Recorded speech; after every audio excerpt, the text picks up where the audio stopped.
So next extension to explore is Snippet Creator. This allows developers to create their own snippet, so they don't require to write the boilerplate code again and again. Let me show you how. So here, most of the time we are defining the public method or private method. So for this example, I'm using the public method. Function, and then let's take name as a test. Then it must return something, return true maybe. So this is a basic PHP code, but what I need to highlight here is like every time when I need to create new public method, though I can copy the code from here, or if the first time I'm defining the method in the file, then very likely that I'm going to repeat myself. Like I'm going to write public function test2, which returns true, and likewise. What if we can define a snippet for us? So with this plugin we can. Let me show you how. So the name is dynamic for the function, so that will be highlighted with dollar, and $1 that snippet we understand that this is the first dynamic value. And then if we want something here, then we can define this as a second dynamic value, and then select this code, right click on it, or maybe select this code, Ctrl Shift P, choose create snippet, and you should select the language, select PHP, what name I should be stored this snippet with. So I will be storing this as public1. What should be the prefix to call this snippet?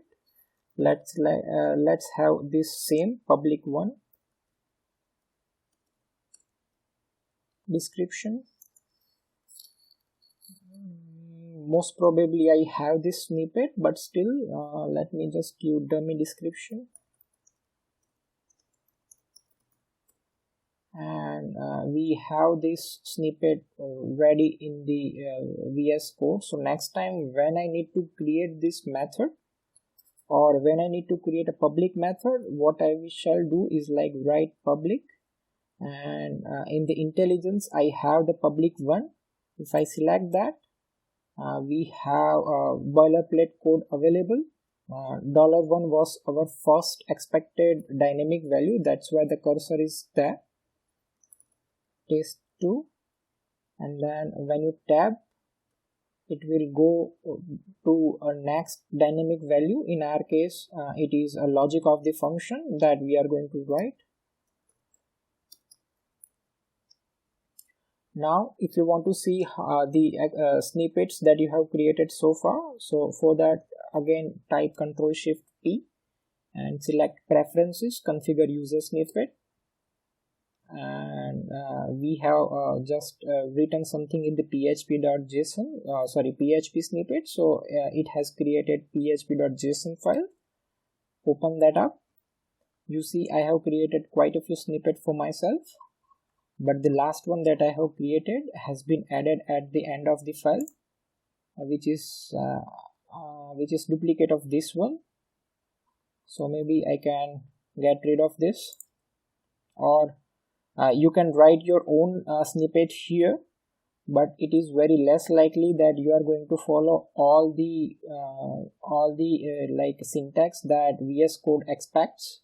So rather than writing your own, what you should do is like you should let this extension do the work. So it is very a basic extension rules that you need to follow. All the dynamic values that has to be followed by $1, 2, and likewise. Define those values, select the code that you want to create the snippet for, and then I don't know whether by right clicking we can create or not, but definitely you should select Ctrl Shift P and then option create snippet.